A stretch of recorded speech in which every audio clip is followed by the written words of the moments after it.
Bismillah, alhamdulillah, wassalatu wassalamu ala rasulillah, Muhammad ibn Abdullah wa ala alihi wa sahbihi wa man tabi'ahum bi ihsanin ila yawmiddin, amma ba'd. அன்புக்குரிய நேயர்களே, சகோதரர்களே, அஸ்ஸலாமு அலைக்கும் வரஹ்மத்துல்லாஹி வபரகாத்துஹு. தொடர்ச்சியாக நாம் அல் ஃபிக்ஹுல் முயஸ்ஸர் ஃபி தௌஇல் கிதாபி வஸ்ஸுன்னா என்ற நூலிலிருந்து அன்றாட வாழ்க்கைக்கு நமக்கு தேவையான சட்டதிட்டங்களை கற்று வருகின்றோம். அந்த அடிப்படையிலே இன்றைய தினம் 8வது பாடம் 9வது பாடங்களை நாங்கள் படிக்க இருக்கின்றோம். தயம்மும் மற்றும் அசுத்தத்தை நீக்குதல், அசுத்தம் பற்றிய பாடத்தையும் நாங்கள் படிக்க இருக்கின்றோம். இஸ்லாமிய வழக்கிலே தயம்மும் என்பது அல்லாஹுவை வணங்குவதை நோக்கமாக கொண்டு இஸ்லாம் சொல்லியிருக்கின்ற முறையில் சுத்தமான மணலில் கையையும் முகத்தையும் தடவிக்கொள்வதையே நாங்கள் தயம்மும் என்று அழைக்கிறோம். தயம்மும் என்பது இஸ்லாம் நமக்கு வழங்கி இருக்கின்ற சலுகைகளில் ஒன்றாக இருக்கிறது. இந்த மார்க்கத்தினுடைய மிகச்சிறந்த தன்மைகளில் ஒன்றாகவும் மனித இயல்பூக்கத்திற்கு ஏற்ப, மனிதனுடைய தேவைக்கு ஏற்ப சட்டங்கள் விதியாக்கப்பட்டிருப்பதற்கான அடையாளங்களில் ஒன்றாகவும் இந்த தயம்மும் காணப்படுகின்றது. அல்லாஹு தஆலா அல் குர்ஆனிலே فَلَمْ تَجِدُوا مَاءً فَتَيَمَّمُوا صَعِيدًا طَيِّبًا, நீங்கள் நீரை பெற்றுக்கொள்ளவில்லை என்றால் சுத்தமான மண்ணில் தயம்மும் செய்து கொள்ளுங்கள். ஃபம்ஸஹு பிவுஜூஹிக்கும் வஐதீக்கும் மின், அதிலிருந்து உங்களுடைய முகங்களையும் கரங்களையும் தடவிக்கொள்ளுங்கள். மா யுரீதுல்லாஹு லியஜஅல அலைக்கும் மின் ஹரஜ், அல்லாஹு தஆலா உங்களை கஷ்டப்படுத்த, உங்களுக்கு நெருடலை ஏற்படுத்த அல்லாஹு தஆலா நாடவில்லை. வலாக்கின் யுரீது லியுதஹிரக்கும், என்றாலும் அல்லாஹு தஆலா உங்களை சுத்தப்படுத்த நாடுகிறான். அவனுடைய அருளை உங்களுக்கு முழுமைப்படுத்த விரும்புகிறான். லஅல்லக்கும் தஷ்குரூன், நீங்கள் நன்றி செலுத்தலாம் என்பதற்காக அல்லாஹு தஆலா இவ்வாறு செய்கிறான் என்று சூரத்துல் மாஇதா 6வது வசனத்திலே நமக்கு சொல்கிறார். ரசூலுல்லாஹி ஸல்லல்லாஹு அலைஹி வஸல்லம் அவர்கள் சொன்னார்கள், உனக்கு 10 வருடங்கள் தான் நீர் கிடைக்கவில்லை என்றாலும் நல்ல சுத்தமான மணல் உன்னை தூய்மைப்படுத்தி கொள்ள உனக்கு போதுமானது. ஃபைதா வஜத்தல் மாஅ, நீரை நீ பெற்றுக்கொண்டால் அந்த நீரை கொண்டு உன்னுடைய உடலை தடவிக்கொள்வாயாக என்று நபி ஸல்லல்லாஹு அலைஹி வஸல்லம் அவர்கள் சொன்னார். வேறு ஒரு ஹதீஸிலே நாங்கள் பார்க்கிறோம், நபி அவர்கள் சொல்கிறார்கள், ஜுஇலத் லீ அல் அர்து மஸ்ஜிதன் வ தஹூரா, எனக்கு பூமி தொழும் இடமாகவும் சுத்தப்படுத்தி கொள்ளக்கூடியதாகவும் ஆக்கப்பட்டுள்ளது என்று குறிப்பிடுகிறார். எனவே ஒருவர் தண்ணீரை பெற்றுக்கொள்ளவில்லை என்றால், அல்லது தண்ணீர் இருந்தும் அதை பயன்படுத்த முடியவில்லை என்றால், கடுமையான குளிர், நோய், அது போன்று இந்த நீரை அருந்தினால் நமக்கு இந்த நீரை கொண்டு வுது செய்தால் நமக்கு நீர் அருந்துவதற்கு இல்லாமல் போகும் என்று சொல்லக்கூடிய அளவு நீர் பற்றாக்குறை போன்றவை ஏற்படுகின்ற நேரம் நாங்கள் வுதுவுக்கு பதிலாக தயம்மும் செய்து கொள்ள முடியும். குளிப்பதற்கு பதிலாக, கடமையான குளிப்பை நிறைவேற்றுவதற்கு பதிலாக தயம்மும் செய்து கொள்ள முடியும் என்கிற செய்தியை இந்த தலைப்பிலே நாங்கள் பார்க்கிறோம். இந்த பாடத்திலே இருக்கக்கூடிய 2வது அலகு தயம்மும் செய்வதற்குரிய நிபந்தனைகள் பற்றியது. ஒருவர் தயம்மும் செய்வதற்கு 6 நிபந்தனைகள் இருக்க வேண்டும். முதலாவது நிபந்தனை, எல்லா வணக்க வழிபாடுகளுக்கும் உரிய நிபந்தனை, அவர் மனதிலே தயம்மும் செய்வதாக நினைத்து கொள்ள வேண்டும், நியத்து வைத்துக் கொள்ள வேண்டும். 2வதாக முஸ்லிமாக இருக்க வேண்டும். தயம்மும் என்பது ஒரு வணக்கம், முஸ்லிம் அல்லாதவர்களிடமிருந்து அது ஏற்றுக்கொள்ளப்பட மாட்டார். புத்தி உள்ளவராக இருக்க வேண்டும். புத்தி இல்லாதவரிடமிருந்து வணக்கங்கள் ஏற்றுக்கொள்ளப்படுவதில்லை. புத்தி இல்லாதவர்களுக்கு வணக்கம் கடமையும் கிடையாது. பிரித்தறியக்கூடியவராக அவர் இருக்க வேண்டும். பிரித்தறியக்கூடியவர் என்றால் ஒரு பொருளை இன்னொரு பொருளிலிருந்து பிரித்து உணரக்கூடிய தன்மை அவரிடம் இருக்க வேண்டும். இது உணவு, இது பேனை, இது பென்சில், இது கைக்கடிகாரம் என்று பிரித்துணரக்கூடிய தன்மை உள்ளவராக அவர் இருக்க வேண்டும். மூன்றாவதாக நீர் இல்லாது போக வேண்டும் அல்லது நீரை பயன்படுத்த முடியாத நிலை உருவாக வேண்டும். சூரத்துல் மாயிதாவிலே அல்லாஹு தாலா சொல்வதை போல, நீரை நீங்கள் பெற்றுக்கொள்ளவில்லை என்றால் தூய்மையான மண்ணிலே தயமும் செய்து கொள்ளுங்கள் என்று சொல்கிறான். நாங்கள் ஏற்கனவே பார்த்த ஹதீஸையும் இதற்கு ஆதாரமாக எடுத்துக்கொள்ள முடியும். ரசூலுல்லாஹி ஸல்லல்லாஹு அலைஹி வஸல்லம் அவருடைய காலத்திலே சஹாபாக்கள் ஒரு பயணம் செய்கிறார்கள். ஒரு சஹாபி காயப்படுகிறார்.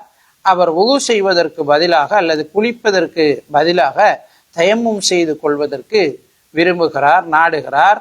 அவர் குளித்தால் அவருடைய காயம் பெருத்து அவருக்கு ஆபத்து வருவதற்கான வாய்ப்பு இருக்கிறது என்று சஹாபாக்களிடம் வினவுகிறார். அவர்கள் மறுக்கிறார்கள். இல்லை, நீ குளிக்க வேண்டும் என்று சொல்கிறார்கள். அவர் குளிக்கிறார். அதன் மூலம் அவருடைய நோய் அதிகரித்து மரணம் அடைகிறார். நபி ஸல்லல்லாஹு அலைஹி வஸல்லம் அவர்களிடம் வந்ததற்கு பிறகு அவர்கள் நபி அவர்களிடம் இதை முறையிடுகிறார்கள். நபி அவர்கள் சொன்னார்கள், அவரை அவர்கள் கொலை செய்து விட்டார்கள். அவர்கள் கேட்டிருக்க கூடாதா? நிச்சயமாக அறியாமைக்குரிய நிவாரணம் கேட்பதுதான் என்று நபி ஸல்லல்லாஹு அலைஹி வஸல்லம் அவர்கள் சொன்னார். அம்ர் இப்னு ஆஸ் ரலியல்லாஹு அன்ஹு அவர்கள் தாத்து ஸலாசில் என்று சொல்லக்கூடிய யுத்தத்திற்கு செல்கிறார்கள். கடுமையான குளிர், நீரை பயன்படுத்த முடியாத நிலை உருவாகிறது. நீரை பயன்படுத்தினால் ஆபத்து ஏற்படும் என்ற நிலை வருகிறது. அம்ர் இப்னு ஆஸ் ரலியல்லாஹு அன்ஹு அவர்கள் சொல்கிறார்கள், நான் கடும் குளிரான இரவிலே இஸ்கலிதம் அடைந்து விட்டேன். எனக்கு குளிப்பு கடமையாகி விட்டது. நான் குளித்தால் அழிந்து போவேன், எனக்கு ஆபத்து ஏற்படும் என்று உணர்ந்தேன். அதனால் நான் தயமம் செய்தேன். என்னுடைய தோழர்களுக்கு சுபகு தொழுகையை நான் நிறைவேற்றினேன் என்று சொல்கிறார். எனவே நாங்கள் தண்ணீர் இல்லாதிருக்க வேண்டும் அல்லது தண்ணீர் இருந்தும் அதை பயன்படுத்த முடியாத நிலை உருவாக வேண்டும். ஆறாவது நிபந்தனை, மண்ணை கொண்டு கையினால் தயமம் செய்ய வேண்டும். அல்லாஹு தாலா மண்ணை கொண்டு நீங்கள் தயமம் செய்யுங்கள், சுத்தமான மண்ணை கொண்டு தயமம் செய்யுங்கள் என்று குறிப்பிடுகிறார். ரசூலுல்லாஹி ஸல்லல்லாஹு அலைஹி வஸல்லம் அவர்களும் அப்படி சொல்கிறார். எங்களுக்கு மண் கிடைக்கவில்லை என்றால் நாங்கள் சுவற்றிலே அல்லது கற்களிலே நாங்கள் தடவி தயமம் செய்து கொள்வதற்கு அனுமதி இருக்கிறது. அல்லாஹு தஆலா அல் குர்ஆனிலே ஃபத்தகுல்லாஹ மஸ்ததஅதும், உங்களால் முடியுமான அளவு அல்லாஹுவை நீங்கள் பயந்து கொள்ளுங்கள் என்று குறிப்பிடுகிறார். தயம்மத்தை முறிக்கக்கூடிய காரியங்கள் என்ன என்று நாங்கள் பார்த்தால், வுதுவை முறிக்கக்கூடிய, குளிப்பை கடமையாக்கக்கூடிய அனைத்து காரியங்களும் தயம்மத்தை முறித்துவிடும். இது வுதுவுக்கு பகரமாக செய்வது. எனவே வுதுவை முறிக்கக்கூடிய காரியங்கள் அனைத்தும் தயம்மத்தை முறித்துவிடும். குளிப்பை கடமையாக்கக்கூடிய காரியங்களும் தயம்மத்தை முறித்துவிடும். இரண்டாவது, நீர் பெற்றுக்கொள்ளப்படுமாக இருந்தால் தயம்மம் முறிந்து போகும். உதாரணமாக, ஒருவர் சுபஹ் தொழுகைக்கு நீர் இல்லாததன் காரணமாக தயம்மம் செய்கிறார். சுபஹ் தொழுகையை நிறைவேற்றுகிறார். அவருக்கு அந்த தயம்மம் முறியவில்லை. ஆனால் லுஹர் தொழுகையினுடைய நேரத்திலே நீரை பெற்றுக்கொள்கிறார் என்றால் அவருடைய தயம்மம் முறிந்து போகும். நீரை அவர் பயன்படுத்தி வுது செய்து கொண்டு தொழுகையை நிறைவேற்றுவார். மூன்றாவதாக, என்ன காரணத்திற்காக அவர் தயம்மம் செய்தாரோ அந்த காரணம் இல்லாது போதும். உதாரணமாக, கடும் குளிருக்காக ஒருவர் தயம்மம் செய்திருந்தால் அந்த குளிர் இல்லாத போது தயம்மம் முறிந்து போகும். நோய்க்காக தயம்மம் செய்பவராக இருந்தால் அந்த நோய் இல்லாத போது தயம்மம் முறிந்து போகும். எனவே என்ன காரணத்திற்காக அவர் தயம்மம் செய்தாரோ அந்த காரணம் இல்லாமலாகும் போது தயம்மம் முறிந்து போகிறது. எனவே தயமத்தை முறிக்கக்கூடிய காரியங்கள் இந்த 3. தயமம் செய்வது எப்படி? ரசூலுல்லாஹி ஸல்லல்லாஹு அலைஹி வஸல்லம் அவர்கள் தயமம் செய்வதற்கான முறையை எங்களுக்கு கற்றுத்தருகிறார். 2 கைகளாலும் நாங்கள் நிலத்திலே ஒரு தடவை, மண்ணிலே ஒரு தடவை அடித்து, திரும்ப அந்த கையின் மேற்புறத்தை 2ஐயும் சேர்த்து தட்டிவிட்டு முகத்தை நாங்கள் முதலிலே தடவ வேண்டும். அதற்கு பிறகு வலது கையினுடைய மேற்பகுதியை இடது கையினுடைய உட்பகுதியை கொண்டு தடவ வேண்டும். இடது கையினுடைய மேற்பரப்பை, மணிக்கட்டு கையினுடைய மேற்பரப்பை வலது கையினுடைய உட்புறத்தை கொண்டு நாங்கள் தடவ வேண்டும். எனவே இப்படி தடவி கொண்டோம் என்றால் தயமம் முடிந்து விடுகிறது. அன்புக்குரிய சகோதரர்களே, இந்த புத்தகத்தின் 9வது பிரதான தலைப்பு அசுத்தங்கள் பற்றியது. அதை எப்படி நாங்கள் சுத்தம் செய்வது என்பதோடு தொடர்பானது. மார்க்கம் எதையெல்லாம் சுத்தம் செய்யுமாறு எங்களுக்கு ஏவியதோ அவை ஒவ்வொன்றும் அசுத்தமானதுதான். மார்க்கம் அசுத்தத்தின் காரணமாக சுத்தம் செய்யுமாறு எங்களுக்கு ஏவிய ஒவ்வொன்றும் நஜீஸானது என்ற விடயத்தை முதலிலே நாங்கள் புரிந்து கொள்ள வேண்டும். நஜீஸ்கள் 2 வகைப்படுகின்றன. ஒன்று, நாங்கள் நீக்க முடியாத நஜீஸ், சுத்தம் செய்ய முடியாத நஜீஸ், அசுத்தம். 2வது, சுத்தம் செய்ய முடியுமான அசுத்தம். சுத்தம் செய்ய முடியாத அசுத்தங்களை பொறுத்தவரை இரத்தம், அது அடிப்படையில் அசுத்தமானது, அதை நாங்கள் சுத்தம் செய்ய முடியாது. சிறுநீர் அசுத்தமானது, அதை அந்த சிறுநீரை சுத்தம் செய்ய முடியாது, சிறுநீரை சுத்தமாக்க முடியாது. 2வது, சுத்தம் செய்ய முடியுமான நஜீஸ். ஒரு இடத்திலே சிறுநீர் படுகிறது, அந்த இடத்தை நாங்கள் என்ன செய்யலாம்? சுத்தம் செய்யலாம். எங்களுடைய உடம்பிலே அசுத்தம் படுகிறது, அந்த அசுத்தத்தை நாங்கள் நீக்கலாம். எங்களுடைய ஆடையிலே அசுத்தம் படுகிறது, அந்த அசுத்தத்தை நாங்கள் நீக்க முடியும். எனவே இப்படி 2 விதமான நஜீசுகள் உண்டு. இந்த நஜீசுகளை நீக்குவதற்கு அடிப்படையாக நாங்கள் பயன்படுத்துவது நீர். அல்லாஹு தஆலா அல் குர்ஆனிலே நீரை இறக்கியதற்கான நோக்கங்களில் ஒன்றை நமக்கு சொல்கிற நேரம், வயுனஸ்ஸிலு அலைக்கும் மினஸ் ஸமாஇ மாஅன் லியுதஹிரக்கும் பிஹி. அல்லாஹு தஆலா வானத்திலிருந்து உங்கள் மீது நீரை இறக்குகிறான், அதை கொண்டு நீங்கள் உங்களை சுத்தப்படுத்திக் கொள்வதற்காக என்று குறிப்பிடுகிறார். நஜீசுகள் அதனுடைய கடினத்தன்மை, இலகுதன்மை என்ற அடிப்படையிலே 3 வகையாக பிரிகிறது. முதலாவது கடுமையான நஜீஸ். நாயினுடைய நஜீஸை போல, நாயைப் போல, நாயிலிருந்து வருகின்ற ஏனைய பொருட்களை போல, இது கடுமையான நஜீஸ்.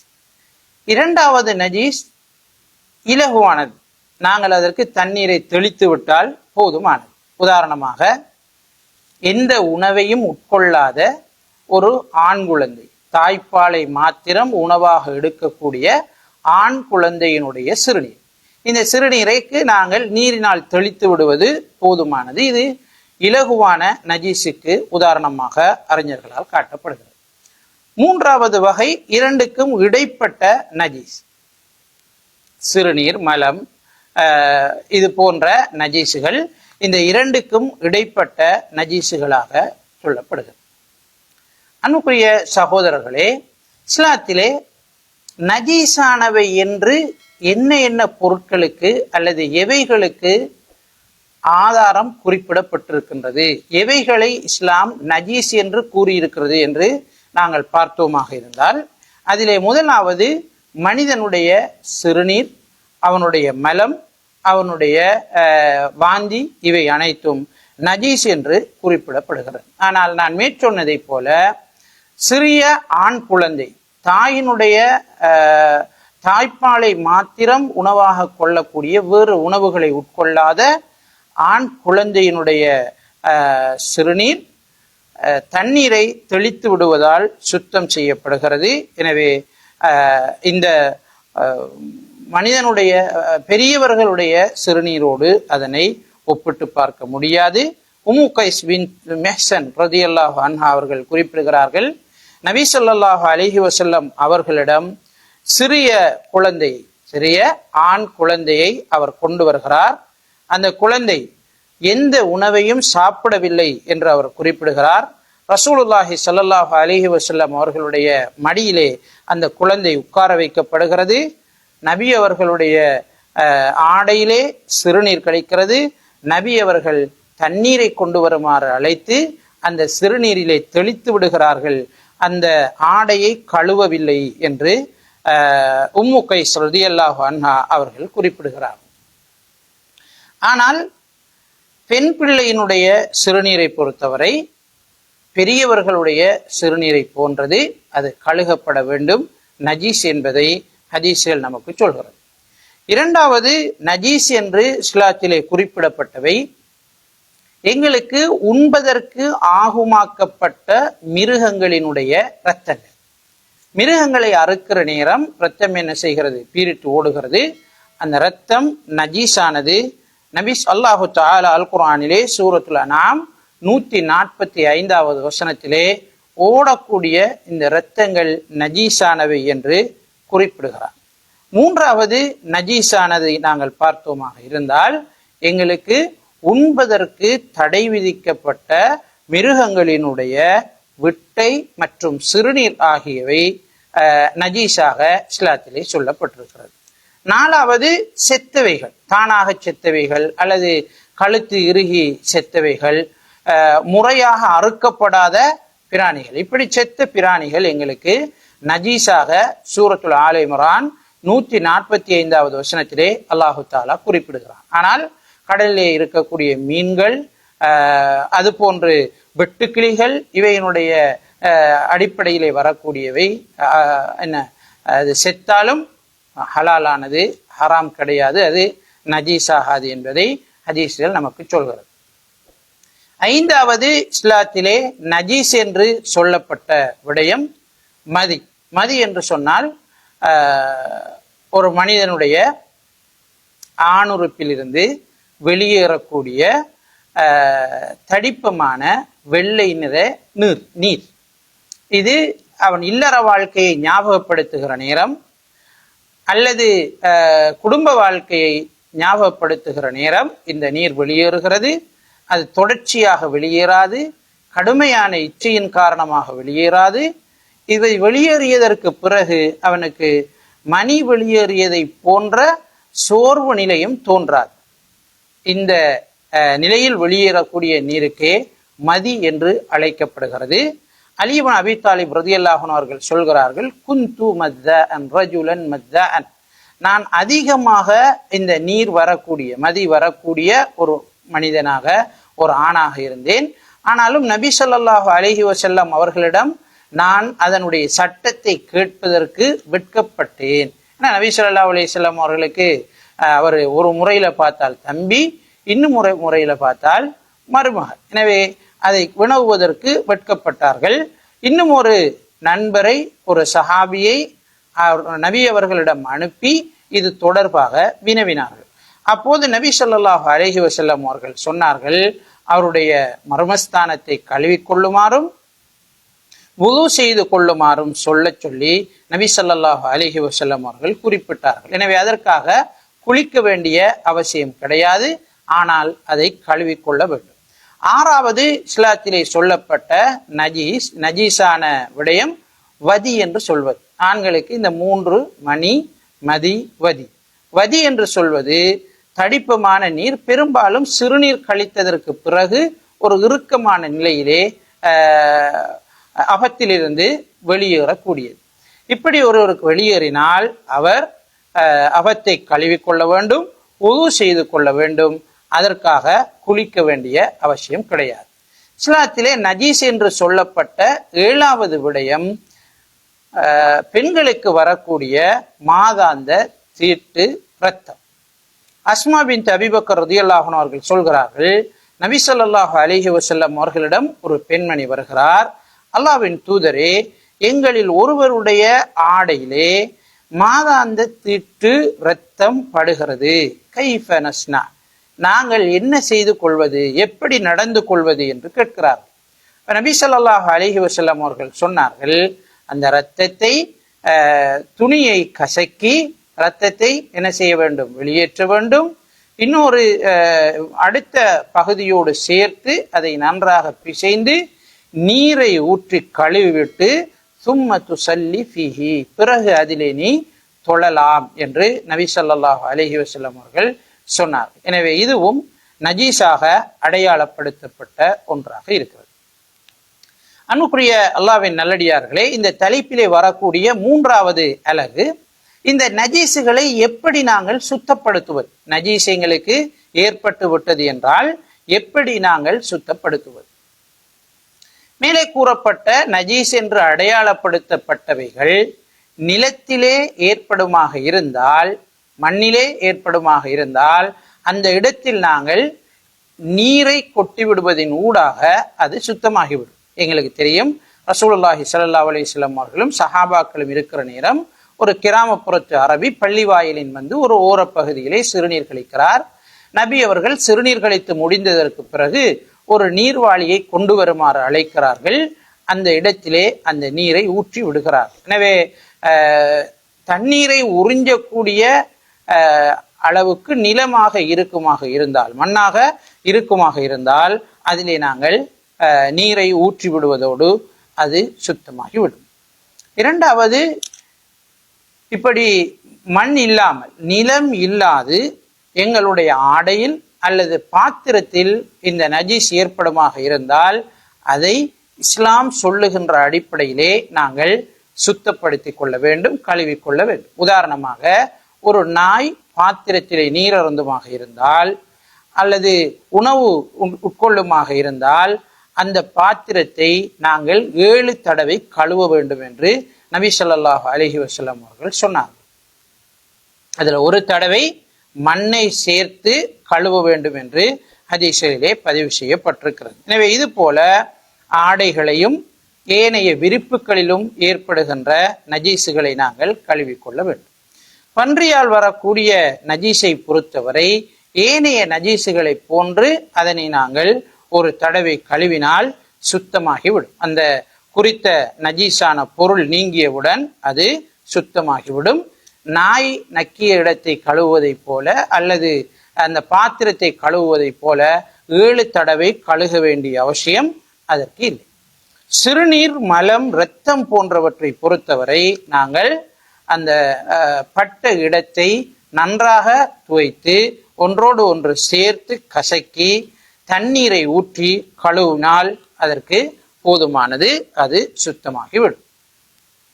அதுபோன்று நாங்கள் ஏற்கனவே பார்த்ததை போல ஏற்படக்கூடிய சிறுநீர் எதையும் சாப்பிடாத தாய்ப்பாலை மாத்திரம் அருந்தக்கூடிய, உணவாக உட்கொள்ளக்கூடிய ஆண் குழந்தையுடைய சிறுநீராக இருக்குமாக இருந்தால் அந்த சிறுநீரிலே, அந்த ஆடை சிறுநீர் பட்ட இடத்திலே நாங்கள் தண்ணீரை தெளித்து விடுவது போதுமானது என்பதை உம்மு கைஸ் ரலியல்லாஹு அன்ஹாவுடைய ஹதீஸிலிருந்து நாங்கள் கற்றுக்கொண்டோம். எங்களுக்கு உண்பதற்கு ஆகுமாக்கப்பட்ட மிருகங்கள் செத்திருந்தால் அந்த மிருகத்தினுடைய தோள்கள் நஜீஸானவைதான். ஆனால் அந்த தோள்களை பதப்படுத்தி பாவனைக்கு எடுத்துக்கொள்ள முடியும் என்று நபி ஸல்லல்லாஹு அலைஹி வஸல்லம் அவர்கள் எங்களுக்கு சொல்கிறார்.